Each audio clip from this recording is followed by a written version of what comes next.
Bwana Yesu asifiwe. Bwana Yesu asifiwe tena. Basi mmempendeza Mungu tukutane tena katika ushirika huu wake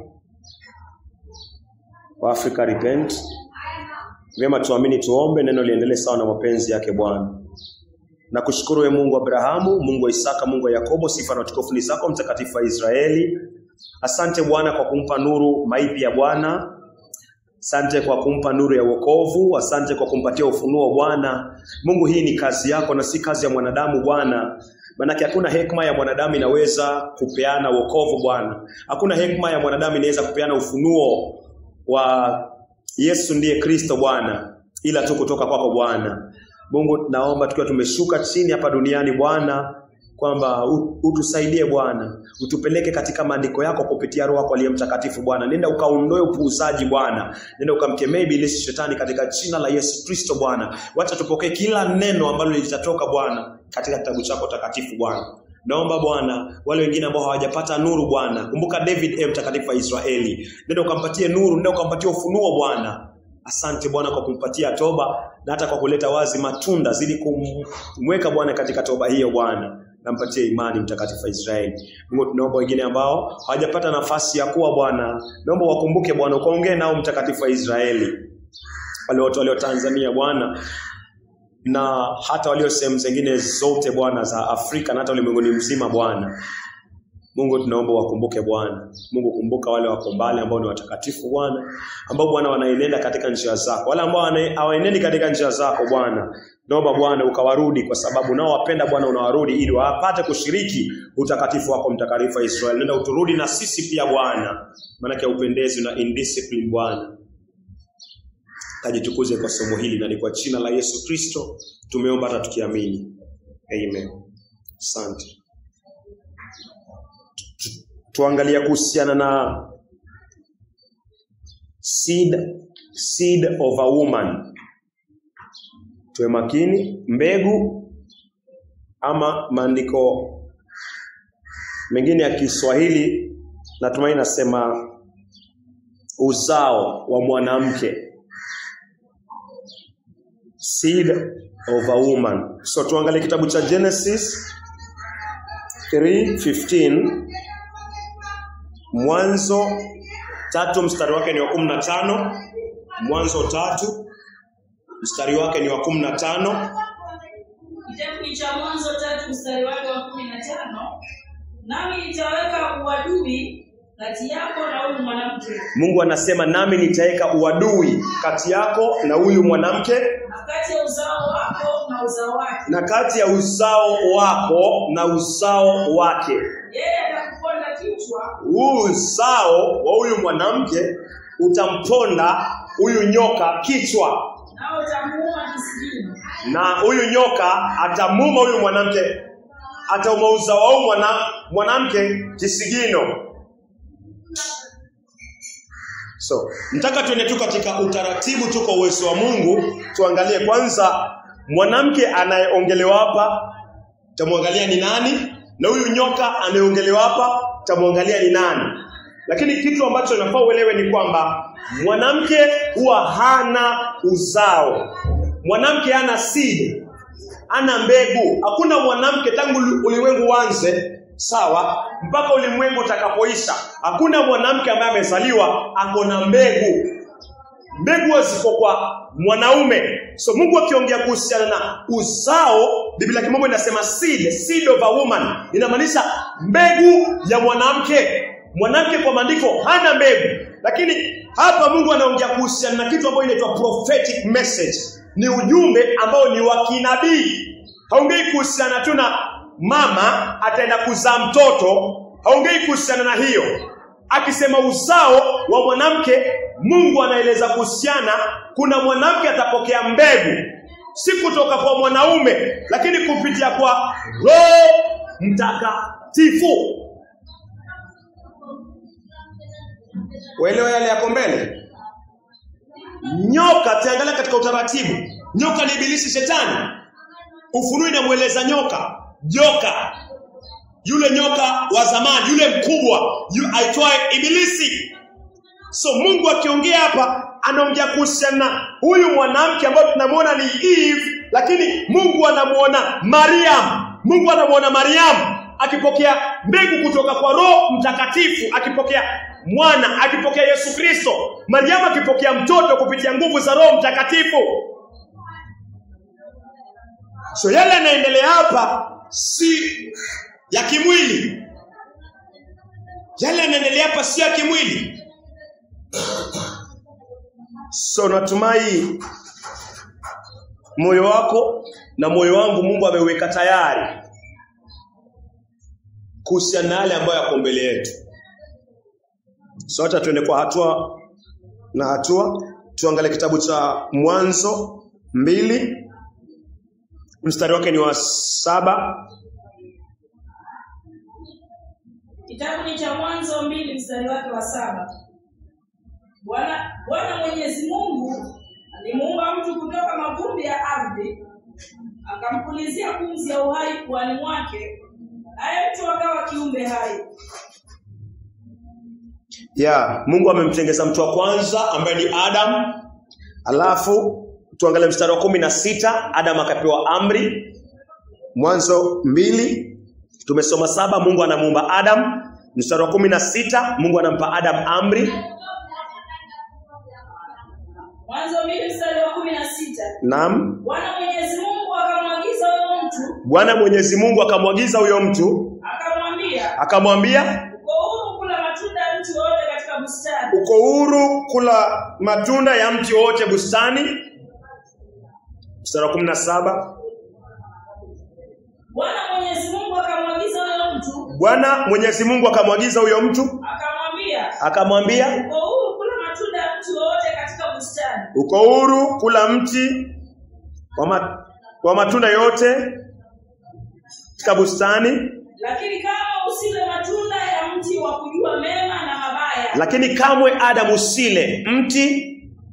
Lakini kama usile matunda. Lakini kamwe Adam usile matunda ya mti wa kujua mema na mabaya. Ya mti wa kujua mema na mabaya. Kwa maana siku utakapokula matunda yake. Kwa maana siku utakapokula matunda yake. Hakika utakufa. Hakika Adam utakufa. Mungu anamwambia hivyo Adam. So tukisoma mstari wa 17 tunaona kuna amri imetolewa. Adam ameonywa na Mungu. Amwambia ukila utakufa. Kufa tunaongea kuhusiana na Adam utatengwa na Mungu, na watoto wako Adam watakuwa wanaingia jehanamu. Watoto wako wakifa wanaingia jehanamu. Wakifa wanaingia jehanamu. So Mungu anampatia Adam amri. Alafu anaambia ukivunja hii amri, watoto wako wakizaliwa wataingia jehanamu. Utatengwa na roho wa Mungu, watoto wako wakizaliwa watakuwa tu wanachomeka milele jehanamu. Naweza angalia mstari wa 22. Mwanzo 2 mstari wake wa 22. Kisha Bwana Mwenyezi Mungu akamfanya mwanamke kutoka kwa ule ubavu aliotoa kwa mwanamume, akamleta huyo mwanamke kwa mwanamume. Mungu amemuumba Adam. Alafu tunaona kutoka kwa Adam ndio mwanamke anaumbwa. Mwanamke anakuwa ametoka kwa Adam. Mwanamke hana mbegu. Mwanamke hana uzao. Yeye hakuumbwa kupitia Mungu amechukua, naweza sema, udongo ama first material ya kwanza. Material ya kwanza, ile ya kwanza kabisa. Hajaumbwa direct, ameumbwa indirect kupitia mwanaume. Inamaanisha mwanaume ndo alikuwa kama material. Mwanamume ni material ya kutoka kwa mwanamke, kwa sababu Mungu ameenda kwa Adam akachukua ubavu. Sawa sawa, amechukua kitu kutoka kwa Adam ndo akamuumba nini? Mwanamke. Inamaanisha mwanamke hayuko independent. Yaani mwanamke si Mungu akimuumba Adam alienda direct kwa udongo akamtengeza mwanaume. Mungu akimuumba mwanamke anaenda kwa Adam anamtengeza. Mwanamke anakuwa hayuko independent. Independent inamaanisha nini? Kwa huru. Kujitegemea. Asante. Kujitegemea. So mwanamke ametengezwa asijitegemee. So hawezi kutoa seed, hawezi kutoa seed, mbegu, hana mbegu kwa sababu ye mwenyewe ametoka kwa nani? Kwa mwanaume. Waelewa sasa? Ya Mungu anakuprepare, ananiprepare. Ndio nione akimwambia mwanamke kwamba atakuwa na seed. Biblia ya Kimombo inasema seed, nitatumia seed. Ino seed nijiulize maswali. Na ujiulize maswali. Na utarajie kwamba si seed ambao ni ya kimwili, lakini ni seed ya kiroho, ni neno la kinabii. Bwana Yesu asifiwe. So mwanamke ametengezwa kutoka kwa mume. So tunaweza soma 3:1.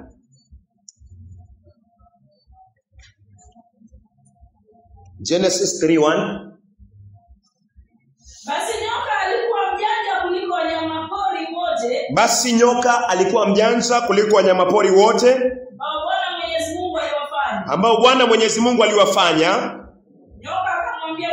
Nyoka akamwambia mwanamke, ati Mungu alisema kama msile matunda ya mti wowote wa bustanini. Msile matunda ya mti wowote wa bustanini. Huyu nyoka ni nani? Eti Mungu alisema kama msile matunda ya mti wowote wa bustanini. Kamwe msile matunda ya mti wowote wa bustanini. Matunda ya mti wowote wa bustanini. Huyu nyoka ni nani? Huyu nyoka ni nani? Tunaona nyoka anaongea na mwanamke ambaye ametolewa kwa sehemu ya mwanaume. So nyoka yuko na mwanamke hapa, wanaongea. Huyu nyoka ni nani? Angalia Ufunuo, alafu tutarudi tena hapo. Angalia Ufunuo. Ufunuo 12. Naweza kusoma 7. Ufunuo 12 mstari wake wa 7. Basi palikuwa na vita mbinguni. Mikaeli na malaika wake wakapigana na hilo joka. Nalo joka pamoja na malaika wake likapigana nao. Lakini joka na malaika wake wakashindwa. Na hapakuwa tena na nafasi yao huko mbinguni. Lile joka kuu likatupwa chini. Yule nyoka wa zamani. Zamani ni wapi? Kitabu cha Mwanzo. Yule nyoka wa zamani aitwaye Ibilisi au Shetani aupoteshaye ulimwengu wote. Akatupwa chini duniani. Yeye pamoja na malaika zake. Huyu nyoka ni nani? Acha turudi Mwanzo 3 mstari wa 1. Huyu nyoka ni nani unafikiri David? Huyu nyoka ni Ibilisi. Yule nyoka wa zamani, Huyu nyoka ni Ibilisi. Inaweza kuwa ni kiumbe yes, lakini ameweka moyo wake kwa huyu nyoka kwa sababu asili yake ni sawa na ya nyoka. So sasa tuona watu wawili. Tuamuona Ibilisi akiwa ameweka moyo wake ndani ya nyoka ambaye yeye ndio nyoka. Na tunaona mwanamke. Ibilisi anaongea na huyu mwanamke kuhusiana na ile amri ambayo Mungu alimpatia Adamu.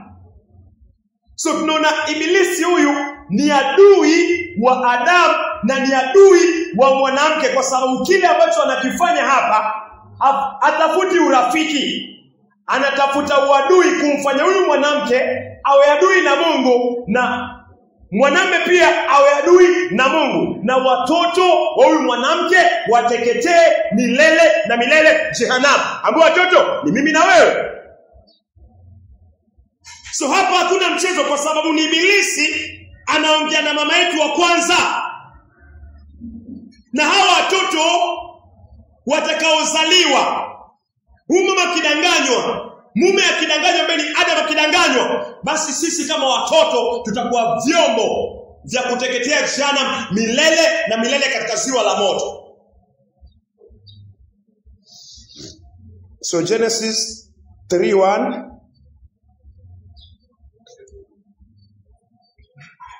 Kitabu cha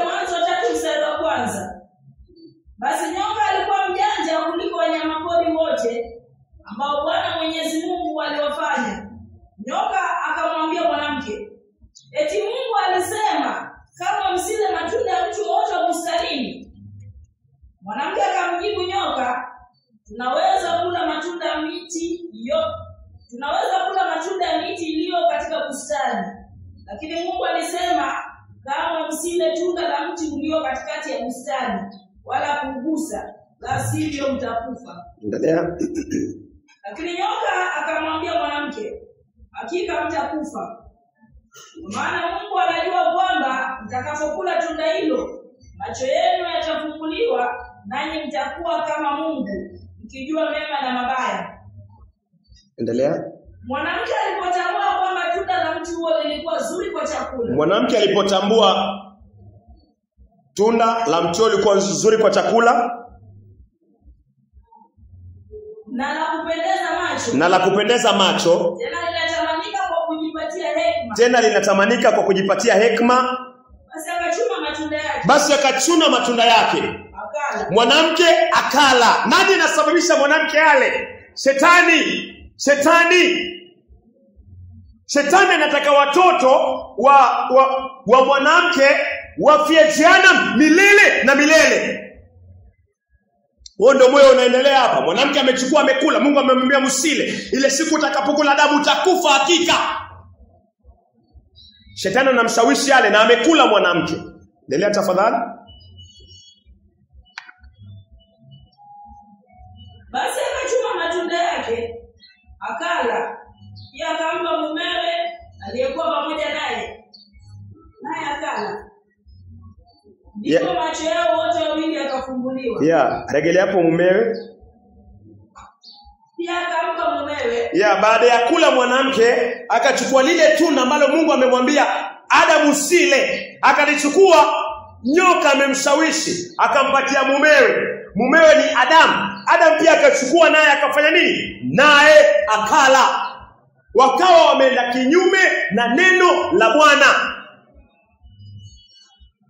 Nani amesababisha yote? Nyoka, ambaye ni ibilisi, shetani. So watoto wote wa Adam kupitia tumbo la mwanamke ambao ni Eve wakawa wakizaliwa wana dhambi na wanafaa waingie jehanamu. Nani amesababisha hii? Ibilisi, shetani. Na inakuwaje sasa watoto wa Eve wana uhusiano na urafiki na shetani? Inakuwaje utakuwa na uhusiano? Na Mungu anakuonyesha kabisa shetani ndio amesababisha mimi na wewe tukizaliwa tuingie jehanamu. Na inakuwaje sasa na wana uhusiano na urafiki na matendo maovu ya ibilisi, shetani na vyombo vyake?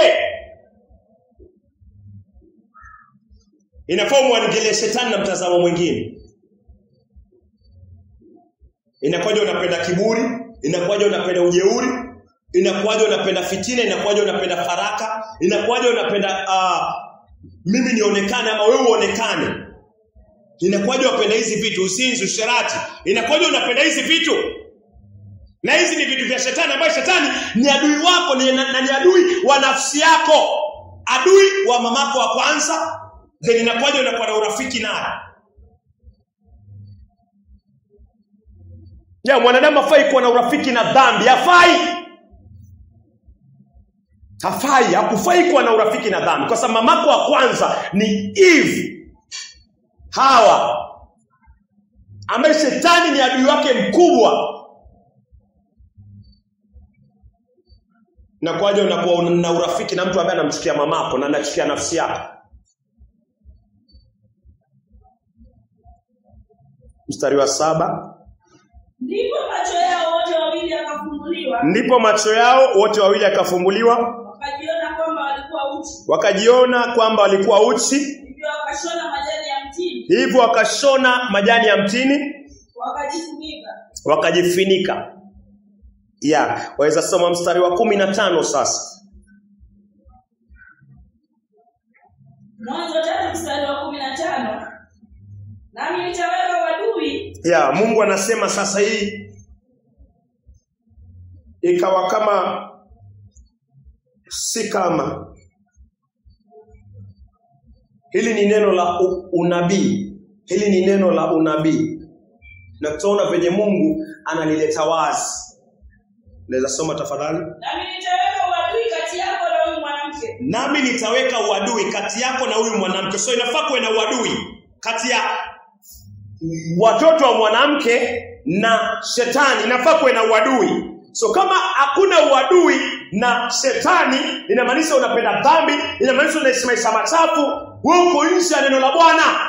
Na Mungu akuhesabu kama mtoto wa huyu mwanamke. Yafaa kuwe na uadui. Watoto wa mwanamke na ibilisi shetani. Yafaa kuwe na uadui. Inamaanisha shetani ni mwenye dhambi na anapenda dhambi. Na wale watoto wa Mungu wanachukia dhambi na wakubaliani na dhambi. Lakini kama unakubaliana na dhambi, inamaanisha uko na kasoro na niko na kasoro. Huyo si mtoto wa Mungu. Huyo ni mtoto wa ibilisi.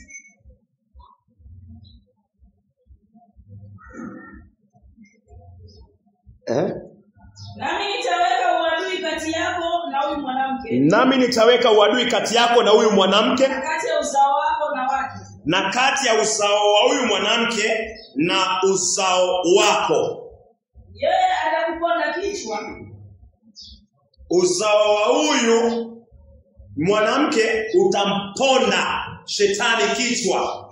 Nawe utamuuma kisigino. Na shetani atamuma kisigino. Tasoma Biblia ya Kimombo. Inasema, and I will put enmity between thee and the woman, and between thy seed and her seed. Ili ndio neno King James na ikawazi her seed. Her seed inamaanisha mbegu ya mwanamke. So Mungu anasema kati ya uzao wako ibilisi shetani, kati ya mbegu yako shetani na mbegu ya huyu mwanamke nitaweka uadui. Sawa sawa, nitaweka uadui. Na mbegu ya huyu mwanamke itakuja itakuponda kichwa chako. So shetani atapondwa kichwa na mbegu itakayotoka kwa mwanamke. Yesu asifiwe. Mungu anamwambia shetani, niteke. Anaambia mwanamke na anaambia nyoka. We mwanamke na huyu nyoka tutakuwa na uadui. Maisha ya Mkristo na mtoto wa Mungu kuna uadui kati yeye na vitu vya shetani. Kati ya yeye na vitu vya shetani kuna uadui. Lakini Mkristo ambaye anasema ni Mkristo lakini hana uadui na vitu na bidhaa za shetani, huyo si mtoto wa Mungu na hajazaliwa kupitia huyu mwanamke. Mwanamke zaangalia katika sehemu nyingi. Mwanamke ni kanisa. Kama umezaliwa na kanisa, umezaliwa na mwili wa Yesu Kristo, lazima utachukia dhambi. Hautataka dhambi, utataka. Na mtu akikuletea hautataka ushiriki na hiyo dhambi. Hautataka uhusiano na hiyo, watoto wa mwanamke. Ataangalia kwa undani sana, kuna mahali Mungu anatupeleka. So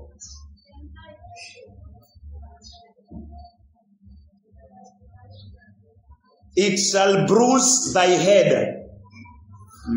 Mbegu itatoka kwa mwanamke, seed itatoka kwa mwanamke, itakanyaga, itasaga kichwa cha shetani. And thou shall bruise his heel. Isigino yake, heel. So acha tuangalie kwa maandiko. Seed. Mwanamke ako na mbegu, mwanamke ako na seed. Ili nijue Mungu haongei kuhusiana tu na Eve ataanza kuzatua watoto wa kimwili kwa sababu Eve hana mbegu. So Mungu anamaanisha nini akisema thy seed, her seed? Yani seed ya Eve. Eve hana seed. Acha tuangalie kwa maandiko seed zinabebwa na kina nani? Angalia Psalms 106:27, Zaburi 106 mstari wa 27.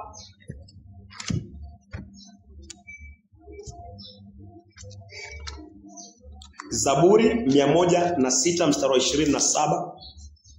Zaburi 106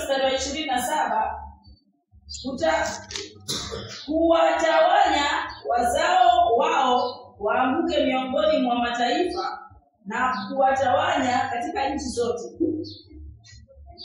Hiyo ni Psalms 106:27. Sawa sawa. Angalia Genesis kwanza. Siangalia hiyo Psalms, angalia Genesis kwanza, samahani. Angalia Genesis 15:3 to 5. Mwanzo 15:3. Abrahamu akasema, hukunipa watoto, hivyo mtumishi katika nyumba yangu ndiye atakuwa mrithi wangu. Abrahamu akasema, hukunipa watoto, hivyo mtumishi katika nyumba yangu ndiye atakuwa mrithi wangu. Ndipo neno la Mwenyezi Mungu lilipomjia likanena, mtu huyu hatakuwa mrithi wako, bali mwana atakayetoka katika viuno vyako ndiye atakayekurithi. Rejelea tena. Ndipo neno la Mwenyezi Mungu lilipomjia likasema, mtu huyu hatakuwa mrithi wako, bali mwana atakayetoka katika viuno vyako ndiye atakayekurithi. Waweza soma King James tafadhali? Soma King James.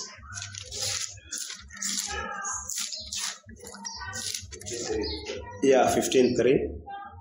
Abrahamu akasema, tazama, hukunipa uzao, na mtu aliyezaliwa nyumbani mwangu ndiye mrithi wangu. Nalo neno la Bwana likamjia likanena, huyu hata kurithi, bali atakayetoka katika viuno vyako ndiye atakaye kurithi. Paka hapo pia ni sawa. Tunaona Mungu anaambia Abraham kwamba atakayetoka kwa viuno vyako ndiye atakayekurithi. Huyu atakurithi, lakini yule atakayetoka kwa viuno vyako. Haongei kuhusiana na mtoto kutoka kwa Sara. Anaongea kuhusiana na mtoto ambaye anatoka kwa viuno vya nani? Vya Abraham. Watoto wanatoka kwa viuno. Watoto wanatoka kwa viuno vya mwanaume. Mungu akimwambia Eve kwamba your seed, mbegu itatoka sasa kwa mwanamke. Mbegu itatoka kwa mwanamke. Alafu hiyo mbegu itatoka kwa mwanamke ndio itaenda kumkanyaga kichwa ibilisi shetani. Lakini tukisoma maandiko tutaona mbegu inatoka kwa mwanaume. So ni mbegu gani hii Mungu anaeleza katika Genesis 3:15 kwamba hii mbegu itatoka kwa mwanamke? Ni mbegu gani itatoka kwa mwanamke? Kwa sababu Sara hana mbegu. Mungu anasema mbegu iko kwa Abraham. Mtoto ambaye ni Isaka atakayetoka kwa viuno vya Abraham ndio atakayekuwa mrithi wa Abraham. Mungu asemi Sara. Mtoto atakayetoka kwa viuno vya Sara. Sara hana seed. Sara hana mbegu. Elewa. Sara hana mbegu. Watoto wanatoka kwa viuno vya mwanaume. Mwanamume ndio ako na mbegu. So Mungu akimwambia Eve kwamba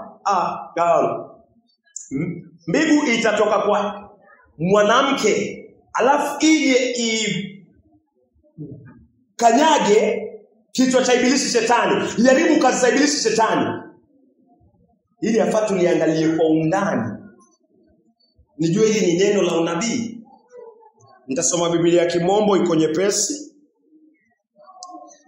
15, Genesis 15:4-5. And behold, the word of the Lord came unto him, saying, this shall not be thy heir, but he that shall come forth out of thy own bowels shall be thy heir. And he brought him forth abroad and said, look now towards heaven, and tell the stars, if thou be able to number them. And he said unto him, so shall thy seed be. Mungu anamwambia so shall thy seed be. So Mungu anamwambia Abraham, seed yako Abraham itakuwa kama zaidi ya zile nyota. So Mungu anarifa kwa seed ya nani? Ya Abraham. Alifai kwa seed ya Sarah. Sarah hana seed. Lakini tukiona Genesis 3 verse 15, Mungu anasema seed of a woman. Yaani shetani utakuja kukanyagwa kichwa kupitia mbegu itakayotoka kwa mwanamke. So hili ni jambo la kuliangalia kwa undani. Bwana Yesu asifiwe. Yeah. Acha tuangalie mfano mwingine sasa kwa Psalms 105 iko sawa 6. Psalms 105:6. Psalms 105:6.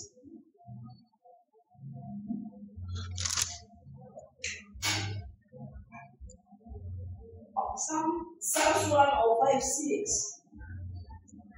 Zaburi 105:6. Enyi wazao wa Abrahamu. Enyi wazao wa Abrahamu. Enyi wazao wa Abrahamu. Enyi wazao wa Abrahamu. Biblia kimombo inasema, oh ye seed of Abraham. Seed. Haisemi seed of Sarah. Sarah ni mwanamke ambaye hana mbegu. Mwanamke yeye alitoka kwa mwanaume. Mungu alitumia mwanaume kama material. So Sarah hana mbegu. Sarah hajitegemei. Eve hakujitegemea. Eve hana mbegu. Lakini Mungu anamaanisha akisema mbegu itatoka kwa mwanamke, alafu itakuja kukanyaga kichwa cha ibilisi, shetani. Zaimalizia. Enyi wazao wa Abrahamu. Enyi wazao wa Abrahamu, mtumishi wake. Enyi wana wa Yakobo. Enyi wana wa Yakobo, wateule wake. Oh, ye seed of Abraham. I say me seed of Sarah. His servant you. His servant. Ye children of Jacob. His chosen. So, unaona Mungu anasema tu mwanaume. Abraham mwanaume, Jacob mwanaume. Na ukiendelea kusoma kwa maandiko utaona tu wanaume, mwanaume, mwanamume, mwanamume. Tangalia Exodus. Haya yote Mungu anataka uone na ushawishika kwamba Mungu akisema seed ya mwanamke, ujue aongei kuhusiana na Eve hapa. Anaongea neno la unabii. So kila ambacho Mungu anafanya kwa moyo wako na moyo wangu ni kunihakikishia kwamba Genesis 3:15 haongei kuhusiana na mwanamke kama Eve kupata mimba. Anaongea kuhusiana na kuna mwanamke ambaye atapokea mimba na mbegu itakuwa imetoka kwa mwanamke, haijapitia kwa mwanamume ndio ije kwa mwanamke. Mbegu itatokana na mwanamke mwenyewe kupitia nguvu za Roho Mtakatifu. Hiyo ndio Mungu anataka ananihakikishia, anakuhakikishia kwa maandiko kwamba Eve hana mbegu. Mwanamke hana mbegu. So hii mbegu anayozungumzia hapa ni mbegu ambayo Mungu hakika niangalie kwa upana katika maandiko yake. Na niamini kabisa 100% hii mbegu ambayo itatoka kwa mwanamke si nyingine bali ile Mungu ambaye atakuonyesha kwa maandiko yake. Bwana Yesu asifiwe. So kiangalia Exodus chapter 1 verse 5.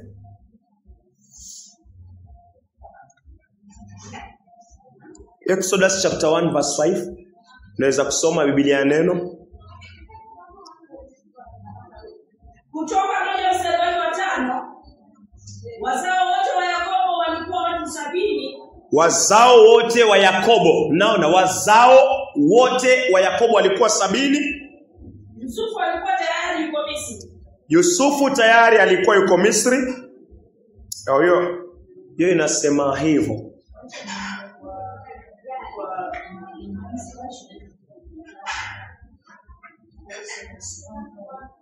Hiyo Biblia umesoma ni neno? Ya, neno. Okay. Inasema Exodus 1:5. And all the souls that came out of the loins of Jacob were 70 souls. And all the souls that came out of the loins of Jacob were 70 souls. Hiyo inasema loins yako inataja kiuno. Haitaji. Hii inasema hivi, yako inataja kiuno. Unaweza kusoma tafadhali? Na nafsi zile zote zilizotoka viunoni mwa Yakobo. Exodus 1:5. Kutoka 1:5. Unaweza kusoma asante? Exodus 1:5. Na nafsi zile zote zilizotoka viunoni mwa Yakobo. Na nafsi zile zote zilizotoka viunoni mwa Yakobo, si viunoni mwa Lea ama viunoni mwa Rachel. Haisemi hivyo. Inasema kwa kiuno cha nani? Cha Jacob.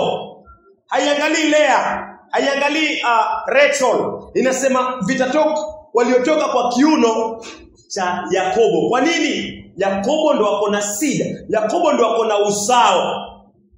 Acha turudi Genesis 3:15. Natumai kwa neema ya Mungu umeelewa kuhusiana na seed inatoka wapi. Inatoka kwa mwanaume. So acha turudi tena katika Genesis 3:15 tafadhali. Ya Kiswahili ni sawa? Mwanzo 3:15. Nami nitaweka uadui kati yako na huyo mwanamke. Mungu anasema nami nitaweka uadui kati yako na huyo mwanamke. Na kati ya uzao wako na uzao wake. Na kati ya uzao wako na uzao wake. Huo utauponda kichwa. Huo utauponda kichwa. Uzao wake huo utauponda kichwa. Uzao wake huo utauponda kichwa. Nawe utamponda kisigino. Nawe utamponda kisigino. Tasoma Biblia ya Kimombo. And I will put enmity between thee and the woman, and between thy seed and her seed. Her seed. Her seed. So paka hapo. Mwanamke ako na seed. Mwanamke ako na seed. Ulingana na maandiko ambayo tumeiangalia. Mwanamke yuko na seed. Mwanamke hana seed. Sawa sawa. Lakini Mungu anajua kile ambacho anafanya nini? Anachokisema. Mbona anasema ha seed? Kumbuka tumeangalia nyoka ni nani?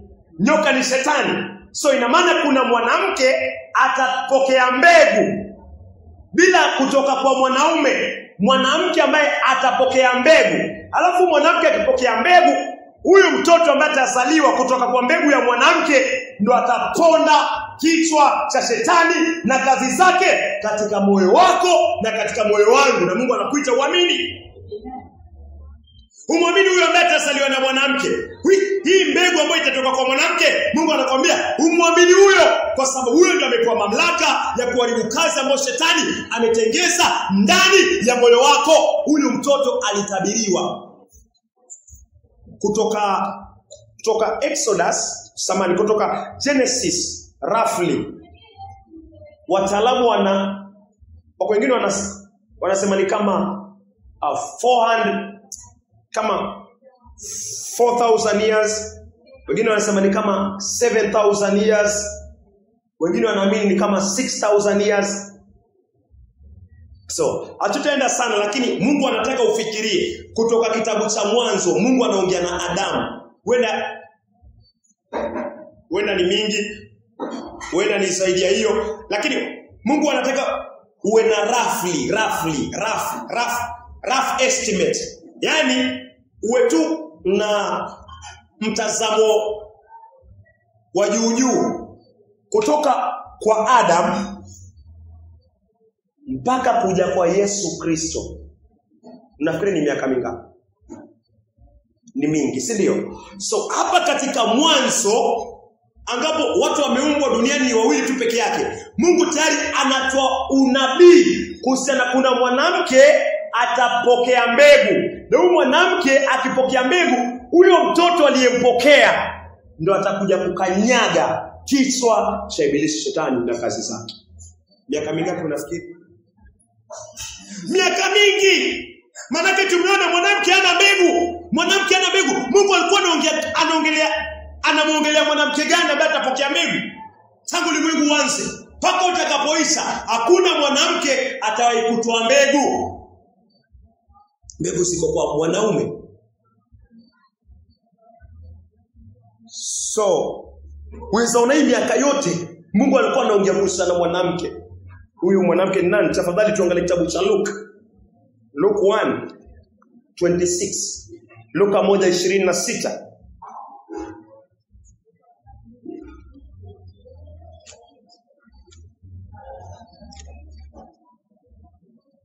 Luka 1:26. Mwezi wa 6, malaika Gabrieli alitumwa na Mungu kwenda mpaka mji wa Galilaya, na lake Nazareti, kwa mwanamwali bikira aliyekuwa ameposwa na mtu jina lake Yusufu. Mwanamali bikira. Kuwa na uhakika na hilo neno. Mwanamali bikira. Bikira inamaanisha hajawahi kujua mwanaume. Bikira hajawahi kuguswa na mwanaume. Bikira katika maumbile yake hajaguswa na mtu yoyote, hajatembelewa na mwanaume yote. Huyu ni mwanamke ambaye ni bikira msafi. Nilia tafadhali. Kwa mwanamwali bikira aliyekuwa ameposwa na mtu jina lake Yusufu wa mali ya Daudi, na jina lake bikira huyo ni Mariamu. Jina la bikira huyo alikuwa anaitwa Mariamu. Mariamu ni mwanamke. Mariamu ni mwanamke bikira. Endelea tafadhali. Kaingia nyumbani mwake akasema, Salamu. Uliyepewa neema, Bwana yu pamoja nawe. Naye akafadhaika sana kwa ajili ya maneno yake. Akawaza moyoni. Salamu hii ni ya namna gani?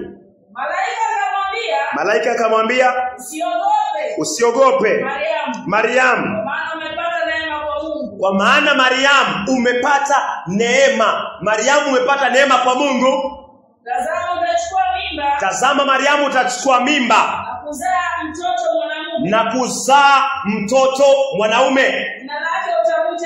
Jina lake utamuita Yesu. Huyo atakuwa mkuu.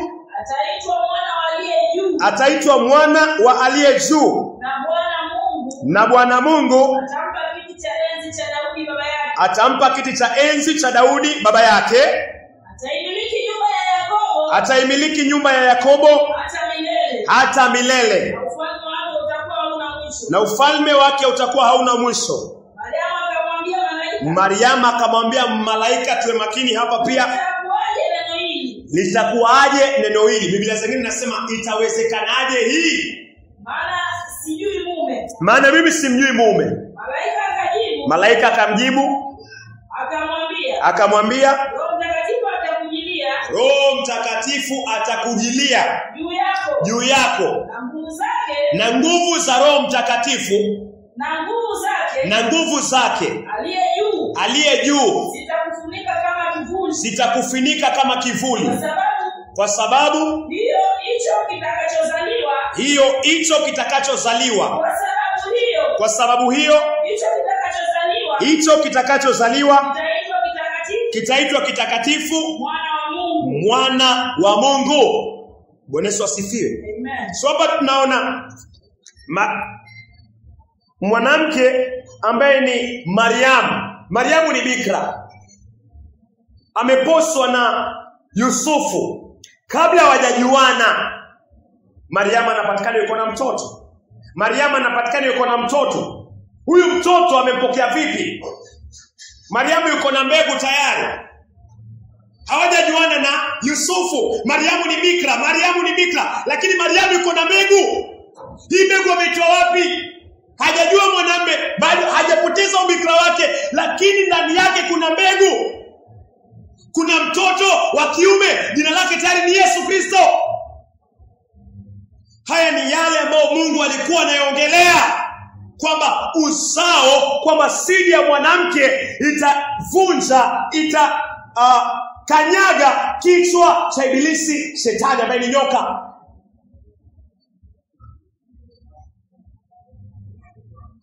Tangu ulimwengu uanze, Mungu alitabiri kuzaliwa kwa Yesu Kristo, kuja kuharibu kazi za ibilisi shetani kupitia mwanamke. Huyu ndio mwanamke Mungu alikuwa anamzungumzia. Na Yesu Kristo ndio uzao ambao Mungu alikuwa anamzungumzia. Mungu alikuwa anamzungumzia Mariam katika Genesis 3:15. Mariamu na Yesu Kristo. Yesu Kristo atazaliwa kupitia Mariamu. Yesu ni mbegu iliyokuja kupitia Mariamu ili kuja kuvunja kazi za ibilisi shetani. Hii ndio mbegu Mungu alikuwa anaiongelea. Mbegu itatoka kwa mwanamke. Simaanishi mwanamke ameitoa, na maanisha kwa nguvu za Roho Mtakatifu na nguvu za Mungu Yesu akaingia katika tumbo wa Mariamu. Hiyo ndio seed of a woman. Yesu alikuwa anaitwa son of Mary. Son, seed, uzao wa Mariamu, Yesu Kristo. Wezaona venye Mungu akiongea katika Genesis 3 alikuwa anaongea kuhusiana na Luke 1:26 mpaka 35. Huyu ndio ule mtoto Mungu alikuwa anamzungumzia, seed of a woman.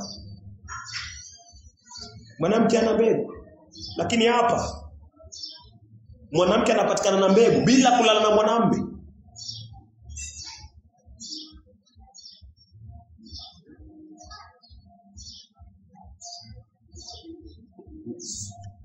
Acha turudi Genesis 3. Kabla Genesis 3 acha tusome Mark 6:3. Sawa? Mark 6:3. Marko 6:3.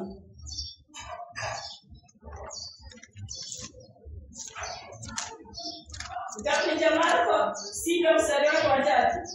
Huyu si yule seremala, mwana wa Mariamu, na ndugu yao Yakobo na Jose na Yuda na Simioni, na maungu yake hawapo hapa petu? Wakajikwaa kwake. Yeah. Biblia Kimombo inasema, is not this the carpenter, the son of Mary? Yesu anaitwa the son, the seed of Mary. The seed of Mary, the son of Mary. Yesu anaitwa the son of Mary. Hilo ndio tokeo la kushtua zaidi mojawapo katika maandiko, mwanamke kupatikana na mbegu. Hata rudi Genesis tafadhali. Yesu ndio seed of a woman. Genesis 3:15.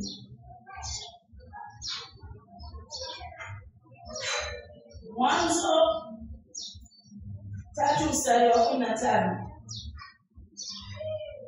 Nami nitaweka uadui kati yako na huyo mwanamke, na kati ya uzao wako na uzao wake. Yeye atakuponda kichwa, nawe utamuuma kisigino. Yeah.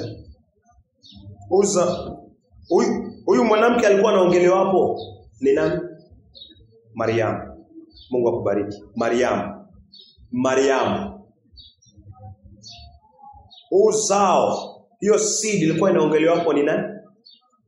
Yesu Kristo. Matthew 1:20. Matthew 1:20. Matthew chapter 1:20. Ya Mungu akubariki.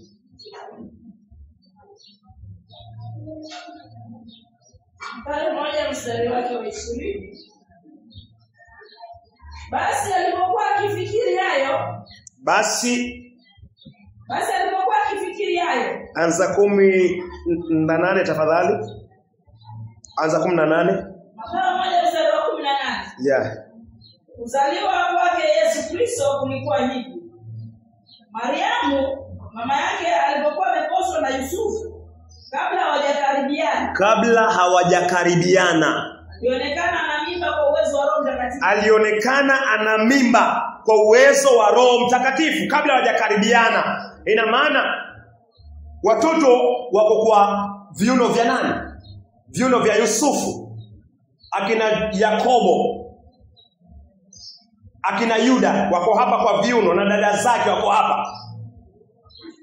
Sawa, hao ni watoto wa Yusufu. Lakini Yesu inasemekana hata kabla Yusufu kumjua Mariamu, Yusufu alipatikana na mtoto tayari. Alipatikana na mtoto tayari, anaitwa Yesu. Mariamu alipatikana na mtoto tayari, anaitwa Yesu ndani ya tumbo yake. Naelewa? Lakini akina Yakobo, ndugu zake Yesu ambao tumewasoma katika 6 Marko mstari wa 3, Yakobo wako kwa viuno vya nani? Vya Yusufu. Sawa sawa, wako kwa viuno vya Yusufu. Akina James wako kwa viuno vya Yusufu. Hapa wanangoja Yusufu akutane na Mariamu, alafu atoke James atoke kwa kiuno cha Joseph babake, aingie kwa nani? Aingie kwa tumbo ya Mariamu. Lakini Yesu ni tofauti. Kabla hata hawajakutana, Yesu anapatikana tayari yuko katika tumbo ya Mariamu. Mariamu anapatikana na mbegu tayari. Seed of a woman, ndio huyo Yesu Kristo. Lelea tafadhali.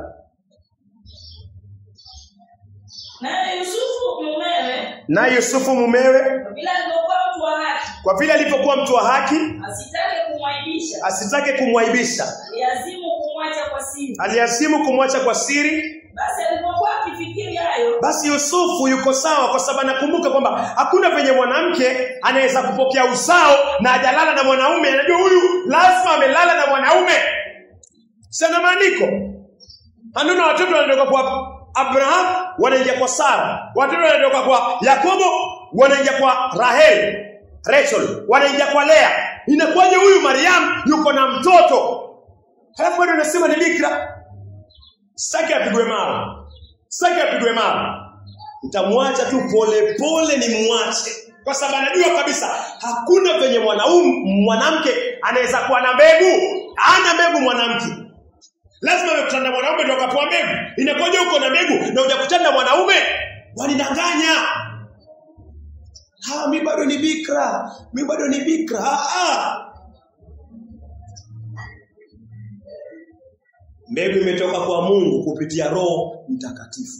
Endelea tafadhali. Alihitaji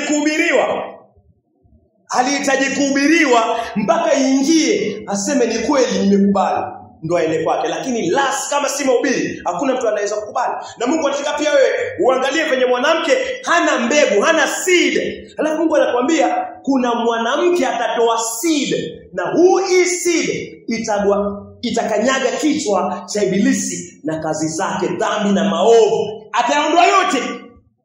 Na utakuwa umepata ushindi kwa kumwamini. Amen.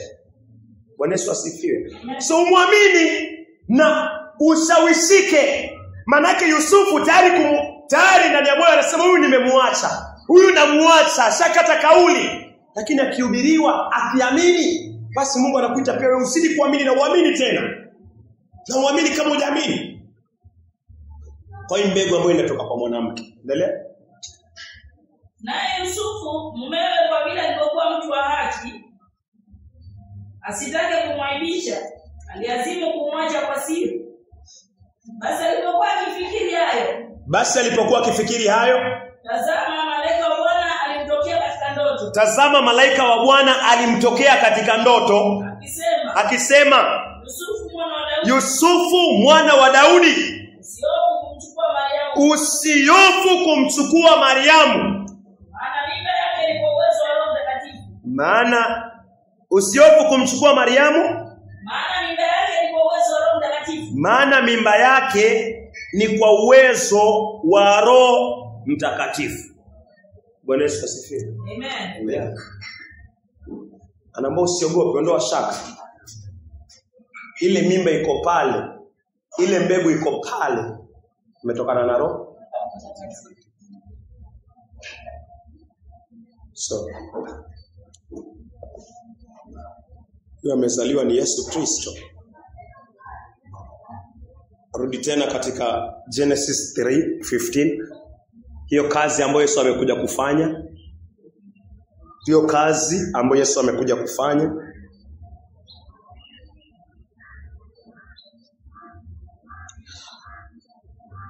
Mwanzo 3:15. kitabu cha Mwanzo 3:15.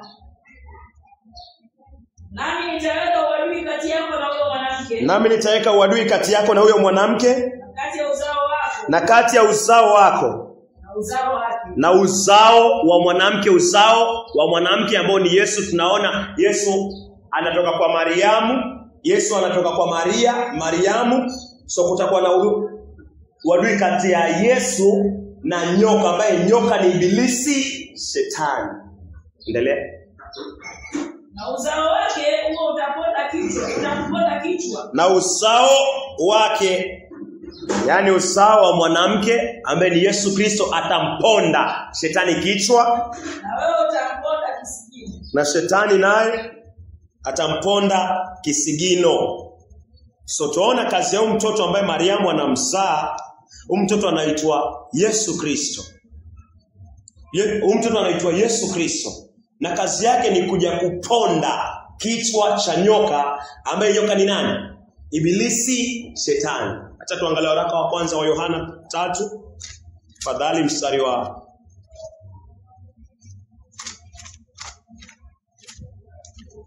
mstari wa 8.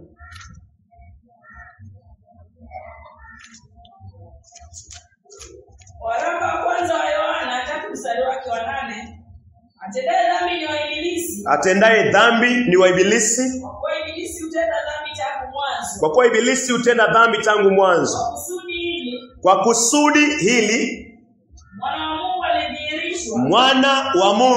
Mwana wa Mungu Yesu Kristo alidhihirishwa ili azivunje kazi za ibilisi.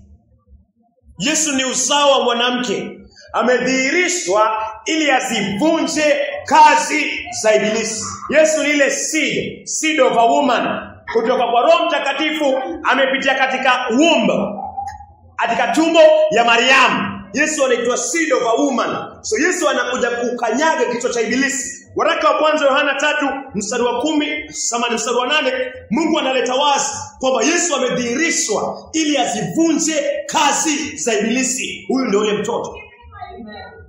Huyu ndio ule mtoto. Hii ndio ile seed Mungu alikuwa anaizungumzia. Hii ndio ule uzao Mungu alikuwa anauzungumzia. Genesis, mwanzo kabisa, Mungu alizungumzia kuhusiana na kuja kwa Yesu Kristo kupitia tumbo ya Mariamu. Seed of a woman ni Yesu Kristo, na kazi yake ilitabiriwa katika Mwanzo 3:15, na katika waraka wa kwanza wa Yohana, almost vitabu vya mwisho, waraka wa kwanza wa Yohana 3 mstari wa 8, inaletwa wazi amedhihirishwa ili azivunje, asiharibu kazi za ibilisi. Huyu ndio ule mtoto. Huo ndio uzao. So watu wanafaa kimuona Yesu Kristo, warudi nyuma waone Genesis. Venye Mungu anasema kuhusiana huyu mwanamke atapokea mimba, si kwa nguvu za mwanadamu, si mbegu ya mwanadamu, seed of a woman, ni Yesu Kristo. Huyu mtoto sasa ndo atavunja kazi za ibilisi, shetani.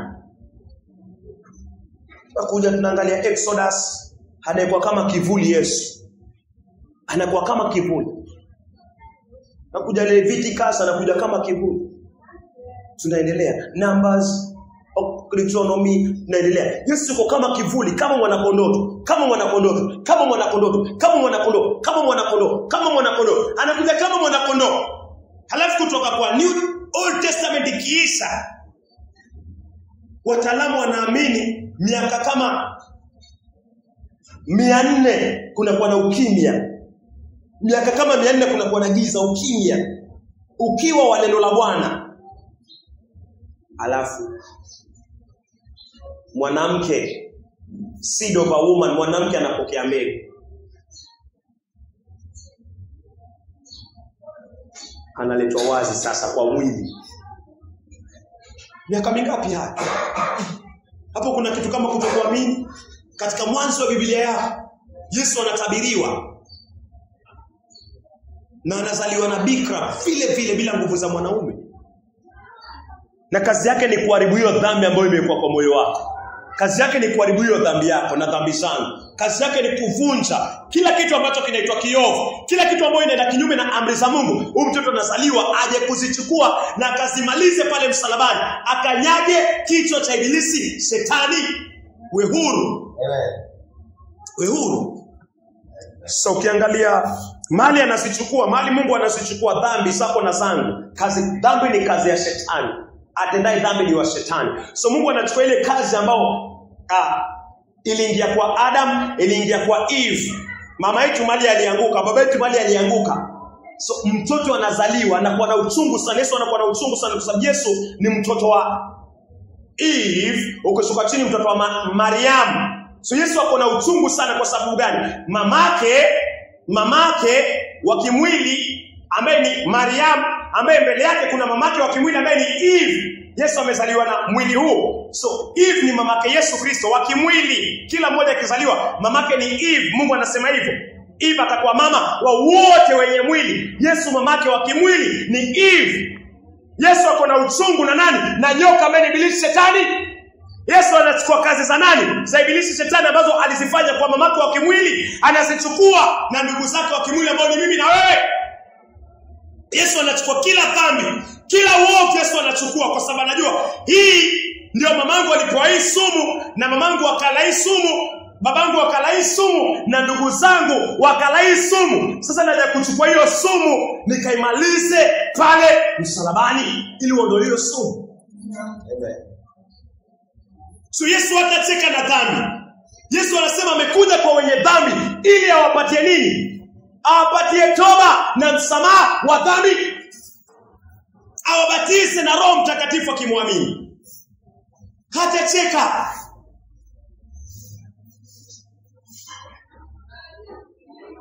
Iangalie hivyo. Yesu hatacheza. Wewe ndio utakuwa na shaka, mimi ndio nitakuwa na shaka. Lakini Yesu akija hapa duniani, Yesu anajua amekuja vita vyenyewe. Kwa ajili ya mamake wa kimwili pia Mariamu, ndugu zake wa kimwili ambao ni sisi.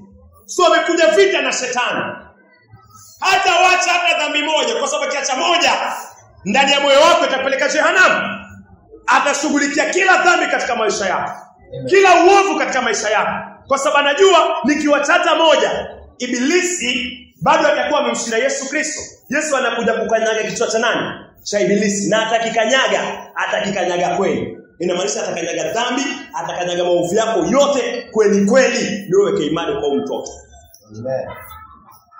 Kanyaga. So ukiangalia, weza rejelea tena Fotsonge mbele 1 John 3:8.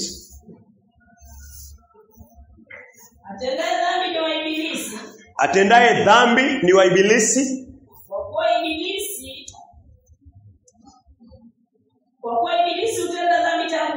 kuwa ibilisi hutenda dhambi tangu mwanzo. Kwa kusudi hili Mwana wa Mungu alidhihirishwa ili azivunje. Yesu anakuja kuvunja kazi za ibilisi. Mitaa mingine huo unasikia polisi amepigwa, amepokonywa pingu, wamechapwa, wakaekwa kwa gari, wakapigwa, wakapelekwa. Ripoti ikienda kule, pingu zimepotea, bunduki zimepotea. Ripoti ikienda kule, kile kikosi ambao kiko kule kikija hivi, huwa kinakuja kufanya nini? Mtakuwa tu na amani hapo, mtakatu hivyo hivyo.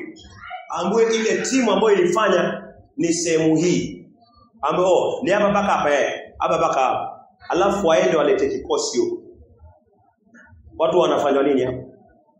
Wanacharazwa vilivyo.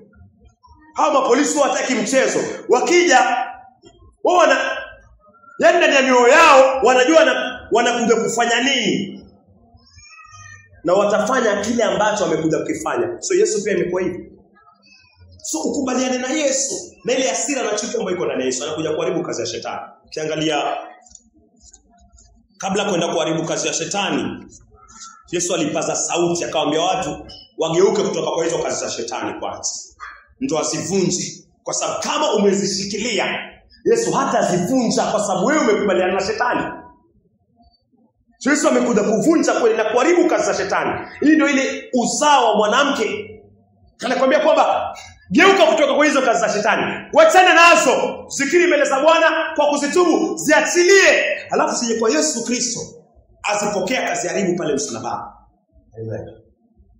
Ya Yesu alihubiri toba, akiwaambia watu waache kazi za shetani, waondoke katika dhambi zao, wageuke kutoka kwa maovu yao. Wakishageuka wanampatia Yesu nafasi kwa uwezo wa Mungu ya kuzichukua na kuziharibu kila dhambi. Waweza soma Mathayo 4:24-17. Ili Yesu haribu kazi za shetani katika maisha yako na maisha yangu, lazima kuwe na toba.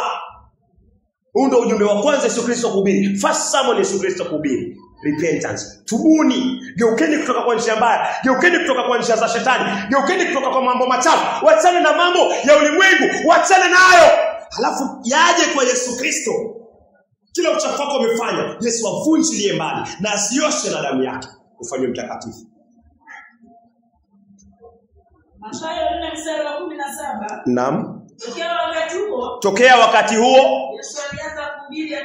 Yesu alianza kuhubiri akisema, tubuni, kwa maana ufalme wa mbinguni umekaribia. Yesu alianza kuhubiri toba. Watu wakimwangalia, mwana seed ya Mariamu, mbegu ya Mariamu, mbegu ya mwanamke, anaanza kuhubiri toba. Hii mbegu ya mwanamke katika Mwanzo 3:15 anaanza kuhubiri toba. Geukeni kutoka kwa hizi kazi za shetani. Mkiziacha, msitubie kwa kugeuka, kwa kuchange mind na heart na hata matendo, zinakuja kwa Yesu Kristo. Zikiri zikienda kwa Yesu Kristo na ukiziacha, Yesu anahubiri toba. Yesu hawezi kuvunja kazi za shetani kama hujatubu dhambi zako. Lazima ugeuke kutoka kwa dhambi zako. Lazima ugeuke, na ni Mungu anakupatia hiyo nguvu. Unaposikia unakubaliana na neno la Mungu, Mungu anakupatia nguvu na mind yako inakuwa change, heart inakuwa change, matendo yanakuwa change bila unaposikia tu hivyo unaposikia. So, unapotubu, wageuka kutoka kwa makosa, zinaenda kwa Yesu Kristo. Na zikiri zinaenda kwa Yesu Kristo. Mungu akazichukua zote akaziweka kwa Yesu Kristo. Isaia 53 mstari wake ni wa 4. Isaia 53 mstari wake ni wa 4. Mungu anachukua kila uovu, anamtwika Yesu Kristo. Uovu wako wote, seed of a woman, anawekewa hayo maovu yako. Isaia 53 mstari wa 4. Hakika ameyachukua masikitiko yetu. Hakika ameyachukua. Yesu ameyachukua masikitiko yetu. Amejitwika huzuni zetu. Amejitwika huzuni zetu. Lakini tulimdhania ya kuwa amepigwa. Amepigwa na Mungu na kuteswa. Amepigwa na Mungu na kuteswa. Hakika aliyachukua. Hakika alijitwika. Kazi za shetani ziko ndani yako, anazichukua, zinakuwa zake. Kwa nini? Amekuja kuziharibu. So yafaa uziachilie asichukue. Uamini amezichukua. Wewe huwezi kumkanyaga shetani kichwa, huwezi kusaga kichwa cha shetani, huwezi saga dhambi. Ndio maana Mungu akasema katika Genesis 3:15 kwamba mwanamke sidi yake itakanyaga kichwa cha shetani. Sasa kaa nyuma ya huyu sidi ya mwanamke ambaye ni Yesu Kristo. Kaa nyuma ya huyu Yesu Kristo ili shetani akanyagwe kwa imani. Na hapa ile kazi ambayo Mungu anafanya ni Yesu anajitwika kazi za shetani. Zile zimekuwa ndani yako. Yesu anajitwika kazi za shetani. Na yangu anajitwika Yesu Kristo. Mstari wake ni wa 6, Isaia 53, naweza soma 6 pia. Sisi sote kama kondoo tumepotea. Kila mmoja wetu amegeukia njia yake mwenyewe. Na Bwana aliweka maovu yetu juu ya Yesu Kristo sisi sote. Mungu anasema maovu yako yote yamechukuliwa, yakawekwa juu ya nani? Juu ya Yesu Kristo. So inafaa uachilie. Usipoachilia, wewe si seed of a woman. Wewe si mbegu iliyotoka kwa mwanamke. Wewe si mbegu iliyotoka kwa mwanamke kupitia nguvu za Roho Mtakatifu. Wewe sio mbegu. So wewe hauna nguvu ya kushinda dhambi. Mungu hakusema kwamba mimi na wewe ndio hiyo mbegu ambayo utakanyaga kichwa cha huyo nyoka ambaye ni ibilisi shetani. Hauwezi kanyaga kichwa cha shetani. Mungu anasema ni Yesu Kristo. So inafaa niamini Yesu Kristo amechukua maovu yangu yote. Yafaa uamini. Yeye ndio seed of a woman. Yeye ndio seed of a woman.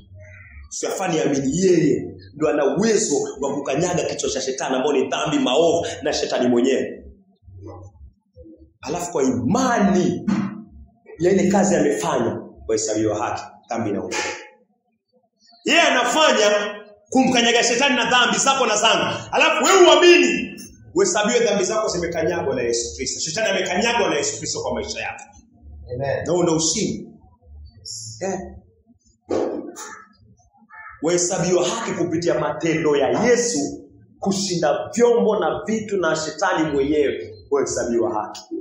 Amen. Yesu akanyage shetani, Yesu akanyage dhambi, Yesu asiondoe. Alafu wewe uamini hiyo kazi, wahesabiwa haki. Hii ndio haki kutokana kwa imani. Haki tunayopokea kupitia imani. Ndio ile kazi ambayo Yesu Kristo amefanya. Sio utamkanyaga shetani. Yesu atamkanyaga. Wewe uamini amekanyagwa na dhambi zako, uhesabiwe haki. Amen. Umeelewa? Yeah. So dhambi pia iliwekwa Yohana 1:29. Dhambi iliwekwa.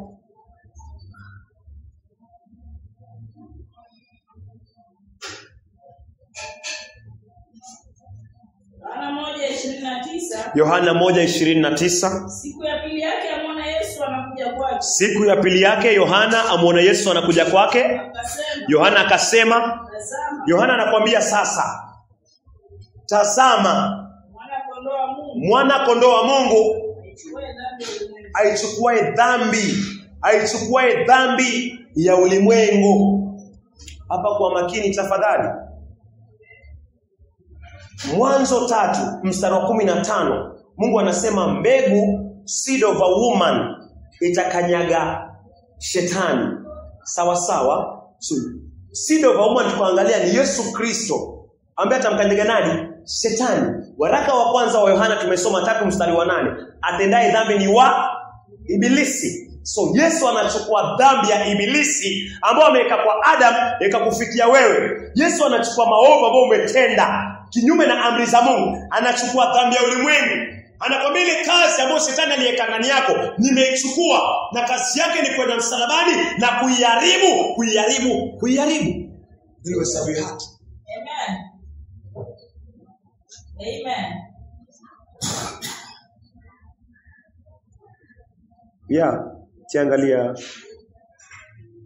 Warumi 8 mstari wa 3. Mungu anaadhibu dhambi zako na zangu kwa mwili wa Yesu Kristo. Dhambi zako zote zimetolewa kwako zikawa transferred kwa Yesu Kristo. Waelewa? Dhambi zangu zote zimetolewa kwangu zikawa transferred kwa Yesu Kristo. Ukiwa unatuma M-Pesa, umepewa namba, ukifinya mfano ni 1000 itoke kwa David, sawa? Itoke kwa David iende kwa nani?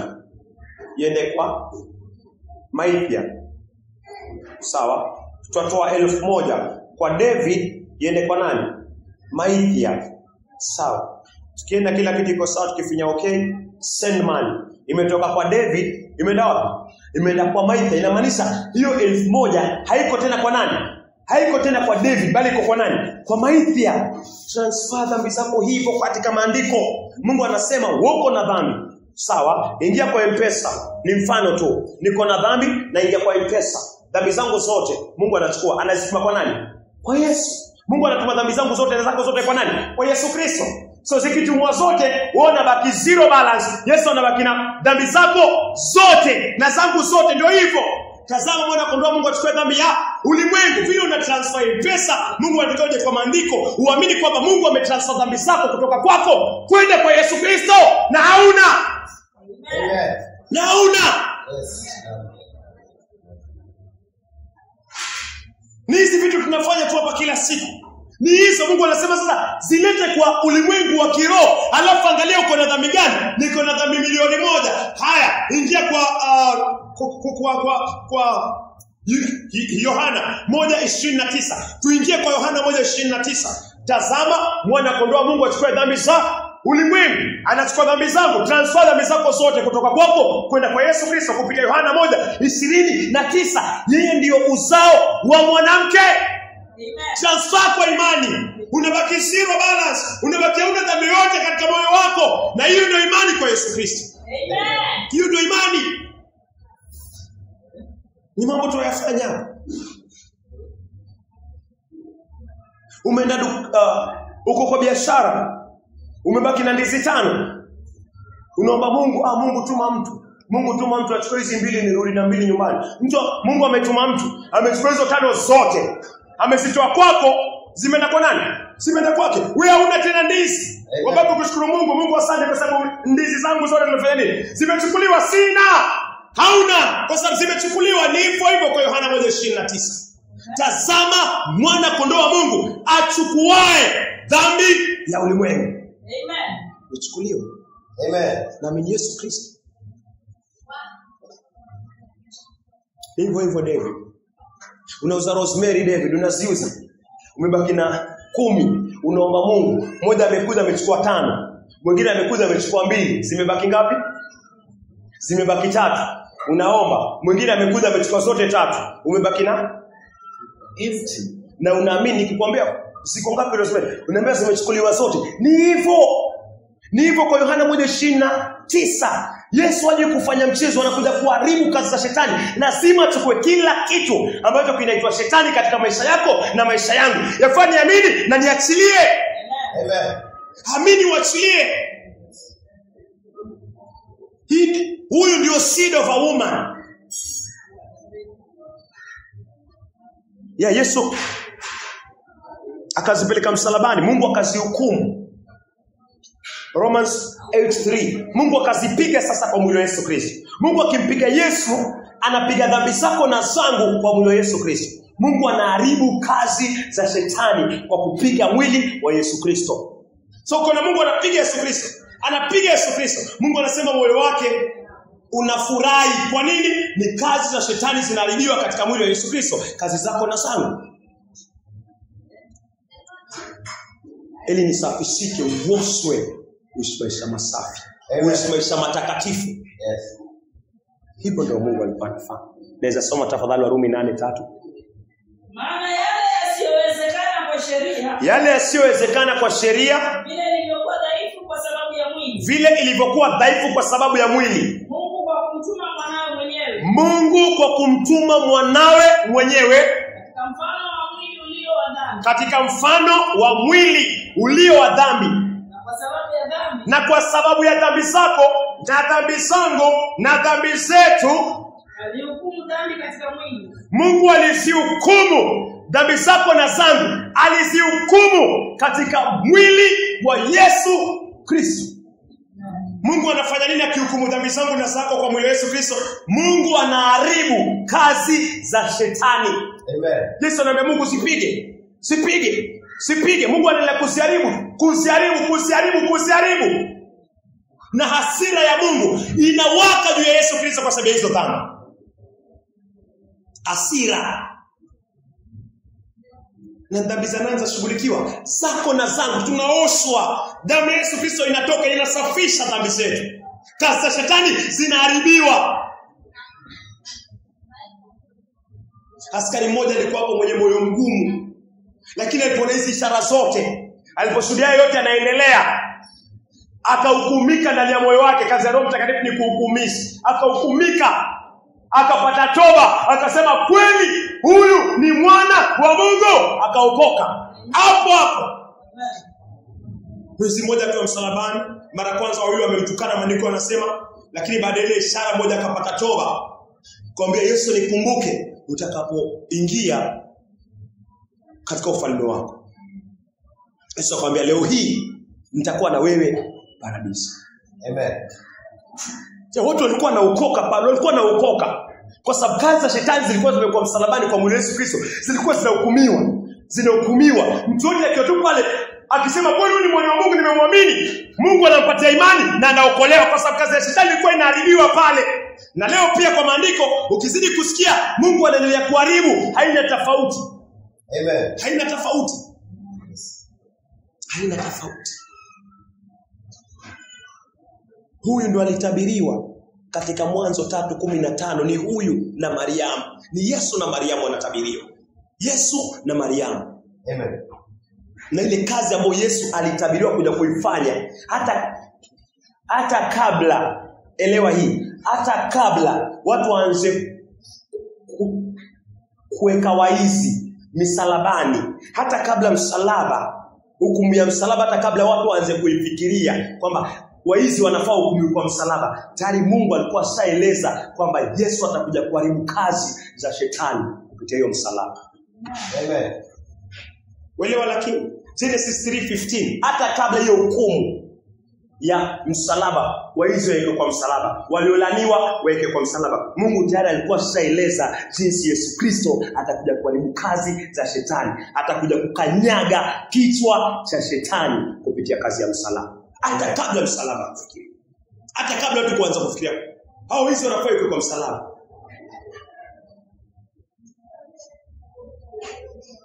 Inafaa uamini zaidi, sababu hata kabla msalaba wa kwanza kutengezwa, Mungu tayari alikuwa ashasema Yesu atakanyaga kazi za ibilisi. Na alizikanyaga kupitia nini? Msalaba. Mahali dhambi inashindwa, mahali haki inayotustaki, mahali dhambi zako, mahali unashtakiwa zinaharibiwa kupitia msalaba. So where's on Romans 16? Yes, karibu. Romans 16:20.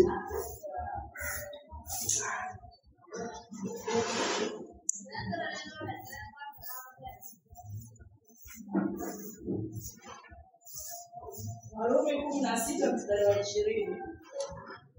Naye Mungu wa amani akamseta shetani chini ya miguu yenu upesi. Neema ya Bwana wetu Yesu Kristo na iwe pamoja nanyi. Yako inasemaje maiti? Asante. Warumi 16:20. Warumi 16:20 inasema, naye Mungu wa amani atamseta shetani chini ya miguu yenu upesi. Neema ya Bwana wenu Yesu Kristo na iwe pamoja nanyi. Asante. Mmoja anaweza soma Genesis 3:15, mwingine abaki hapo Romans 16:20. Nani atasoma Genesis 3:15, mwingine anaweza baki hapo Romans 16:20. Mwanzo 3:15. Nami nitaweka uadui kati yako na huyo mwanamke, na kati ya uzao wako na uzao wake. Huo utakuponda kichwa na wewe utamponda kisigino. Yeah. Atakuponda kichwa na utamponda kisigino. Unaweza soma yako sasa Warumi 16:20. Naye Mungu wa amani atamtesa shetani chini ya miguu yenu upesi. Ya samani meisha. So, neema ya Bwana wetu Yesu Kristo na iwe pamoja nanyi. Yeah. Chini ya miguu ni wapi? Yeah. Chini ya miguu ni wapi? Ni hapa chini. So maandiko, yes. Yeah. Chini na maanisha hapo chini. Ona David, hapo chini. Katika Genesis 3, Biblia ya Kimombo inasema, and I will put enmity between thee and the woman and between thy seed, mbegu ya mwanamke ambaye ni Yesu Kristo, kwa sababu kuna mwanamke ambaye ana mbegu. Tumeona. And her seed, it shall bruise thy head. Tasoma paka hapo. It shall bruise thy head. Yesu, sida ya mwanamke Mariamu kupitia Roho Mtakatifu anakuja kukanyaga kichwa cha ibilisi shetani. So Romans inasema nini Biblia ya Kimombo? Natumia maneno hayo and God of peace shall bruise. Genesis 3:15, it shall bruise thy head. It shall bruise thy head, and thou shall bruise his heel. It shall bruise thy head. Genesis inasema it shall bruise thy head. Romans 16:20 inasema and God of peace shall bruise. God of peace shall bruise. The same word ambayo imetumika katika Genesis ni the same word ambayo Mungu anaitumia katika Romans kupitia Paul, akionyesha kwamba ule ushindi ambao wa Kristo ndani ya Kristo Mungu atawapatia kwa kukanyaga kichwa cha ibilisi shetani ndani ya Kristo. Kwa kazi za Yesu Kristo shetani anakanyagwa. And the God of peace shall bruise Satan. Satan yule nyoka tumemwona katika Genesis, Satan yule nyoka tumemwona katika Revelation. Satan under your feet shortly. The grace of our Lord Jesus Christ be with you. Amen. Ya hivyo ndo Mungu anasema. Wameandikiwa kabisa kwamba Mungu atambruise, ataponda shetani chini ya miguu yetu. Hii yote Mungu alikuwa anaeleza katika Genesis. Hii yote Mungu ameeleza katika 1 John 3:8 kwamba huyu Yesu Kristo, seed of a woman, yeye sasa ndio anakuja kuharibu kazi za shetani. Na kazi za shetani na shetani mwenyewe anapasa sasa awe amekanyagwa, yuko chini ya miguu yako kupitia imani, kama vile Mungu amejitokeza kwa Maithia. Kwa kuamini seed of a woman ni Kristo Yesu. Kwa kuamini huu nabii ambao ulielezwa hata kabla mtu yote kuja kufikiria kuchonga msalaba wa kumweka mwalifu wa kwanza, Mungu alikuwa ashatabiri kwamba kuna mwanamke atapokea mbegu. Sama mbegu ya mwanamke, seed of a woman, taharibu kazi za shetani. So nikimwona Yesu Kristo katika maandiko, inafaa uweke imani 100% kwa ile kazi ambayo amefanya. Na hivi ndio maandiko yanasema. Kwa wale walimwamini Kristo, shetani amekanyagwa chini ya miguu yao. Na unamwamini kwa kukubaliana na ile kazi amefanya. Yesu aliosha dhambi zako zote na zangu zote kwa damu yake mwenyewe. Dhambi zote zile unaweza kufikiria, kwa sababu Yesu hawachi. Anakumbuka mamake wa kimwili Eve alipewa sumu, babake wa kimwili Adam alipewa sumu. Wote wanaozaliwa na mwanamke, Eve anaitwa mama wa wote watakaozaliwa na mwanamke. So Yesu akija akiona sumu ya dhambi, Yesu hatacheza, hata compromise. Na unajua hii iliua babangu wa kimwili, hii iliua mamangu wa kimwili, hii iliua ndugu zangu. So ndugu zao pia wanafaa wawe na imani.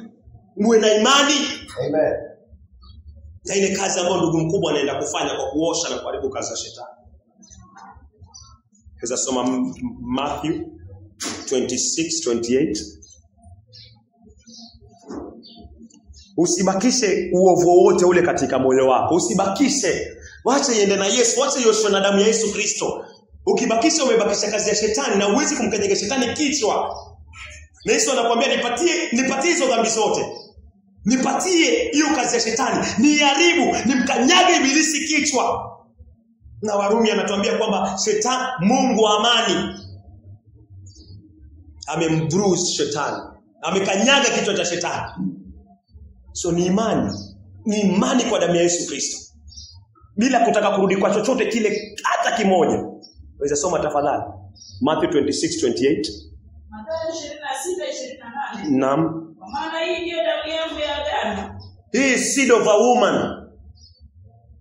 Anakuambia na ananiambia. Hii ndiyo damu yake ya agano. Mwagikayo kwa ajili ya wengi. Inaenda kumwagika.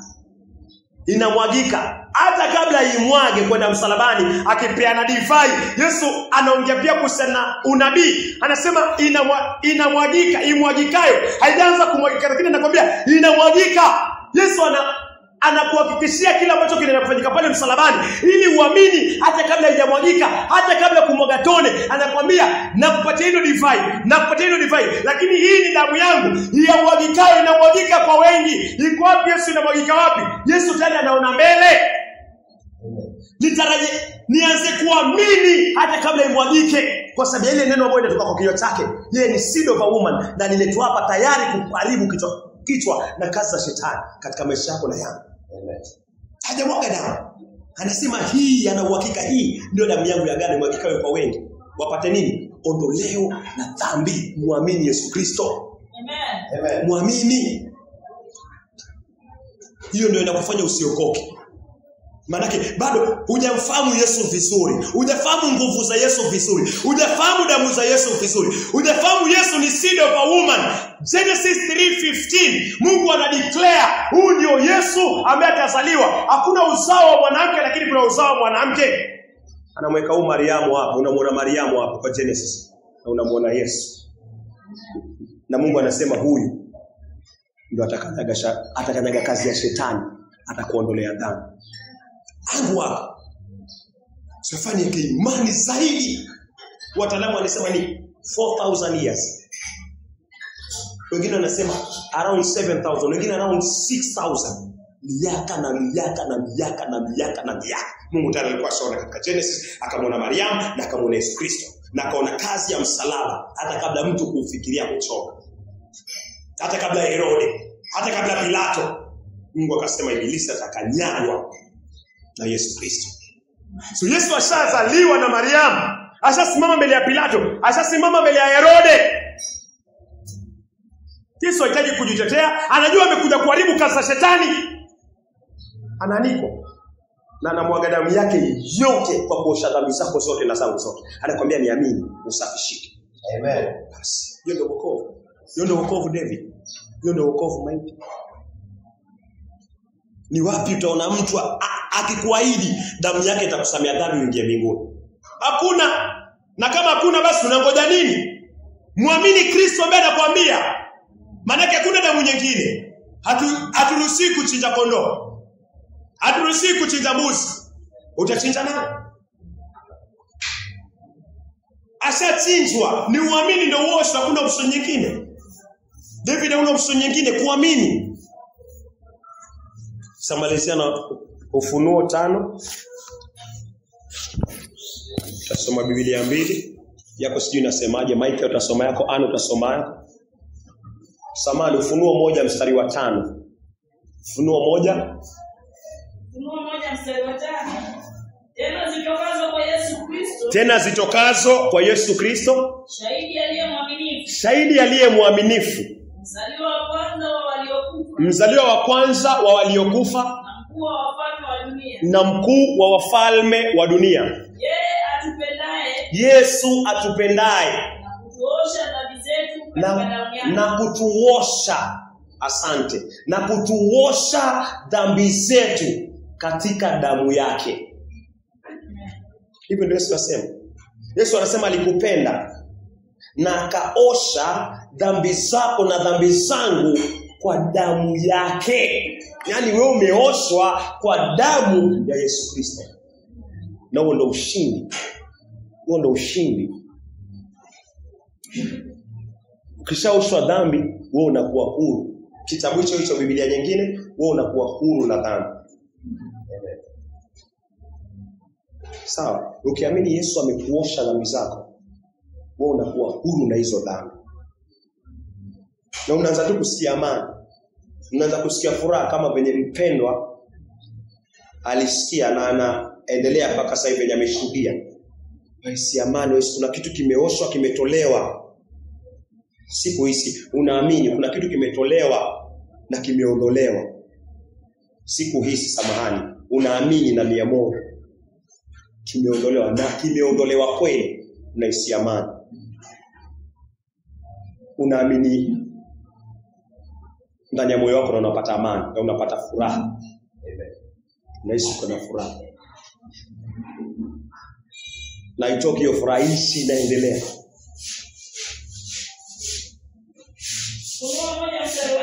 Naam. Na kutoka kwa Yesu Kristo ambaye ni yule shahidi mwaminifu, mzaliwa wa kwanza kutoka kwa wafu, mtawala wa wafalme wa dunia, kwake yeye anayetupenda, ambaye ametuweka huru kutoka dhambi zetu kwa damu yake. Sema umekuwa huru kwa damu ya nani? Ya Yesu Kristo. Hii ndio kukanyaga kazi ya nani? Ya Ibilisi, shetani. Waelewa? Mwanamke alipoanguka kwa dhambi, mwanamume akaanguka kwa dhambi, ulimwengu ukaanguka kwa dhambi. Mungu akasema, wewe nyoka, kwa uzao wa mwanamke utakuponda kichwa. Watu wakaishi katika dhambi. Bikira akapokea mimba bila nguvu ya mwanamume, mbegu ikapatikana kwake. Bali Yesu Kristo. Amini ameharibu kazi yote katika maisha yako na yangu machafu ya dhambi na ya shetani. Amen. Muamini yeye na uone wokovu. Bwana Yesu asifiwe. Tushukuru Mungu wa Abraham, wa Isaka na Yakobo. Asante, wewe ni mwaminifu Bwana. Mungu, hakika yale yote umetaka yanenwe umeyarejelea tena na tena, ili Bwana yapate kuzama vizuri ndani ya mioyo yetu Bwana. Mungu, asante kwa seed of a woman ambaye ni Yesu Kristo Bwana. Huu ni unabii ambao uliutoa katika Genesis 3:15 Bwana. Asante kwa kutufungua macho kwa kumuona Mariam na kwa kumuona Yesu na kuona shetani na kuona kazi ya msalaba kupitia Kristo akiharibu kazi za Ibilisi shetani Bwana pale msalabani na damu yake mwenyewe Bwana. Mungu, naomba neno kanene imani kwa wale wote ambao wamesikia na wale ambao watasikia katika mitandaoni Bwana, 2 ama 3 mtakatifu wa Israeli sawa sawa inavyokupendeza Bwana.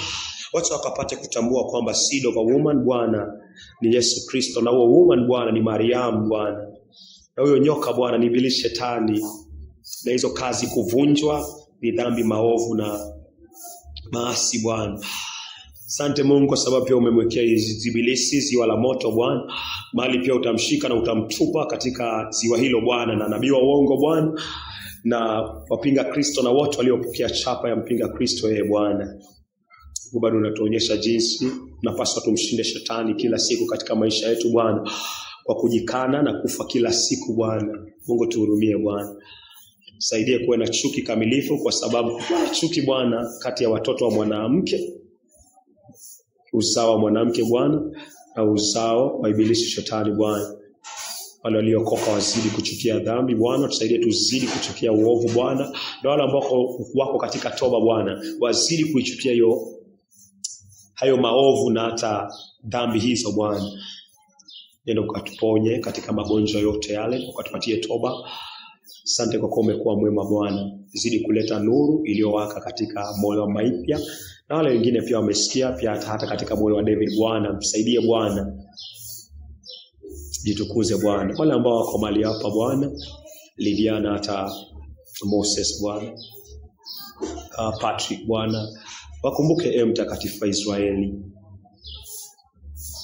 Hata wale watakatifu wengine Bwana, akina Abraham Mabanda Bwana, Kewe Bwana, Wekesa Bwana, kumbuke Bwana, Juma Bwana, kumbuke Bwana, kumbuka Amos Bwana, takumbuka mwendo wa mtakatifu wa Israeli.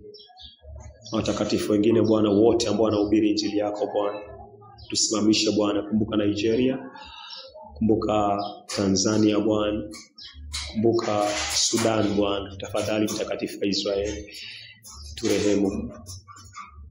Kumbuka Iran, kumbuka sehemu zingine zote ambao watu wanaoliita jina lako Bwana wanapitia mateso Bwana. Saidia ushirika huu Bwana pia kapate kuchukia dhambi na upate kutembea katika discipline Bwana, katika utakatifu na haki na njia zako Bwana. Saidia tuweze kupokea maonyo kutoka kwako katika upendo na kupata toba katika njia zozote ambazo hazikupendezi. Hata unapotayarisha Bwana kutupeleka ubatizo katika wiki hii Bwana, tunaomba neema zako na rehema zako Bwana ziende mbele yetu Bwana. Asante mtakatifu wa Israeli. Na kwa jina la Yesu Kristo tumeomba tukiamini. Amen.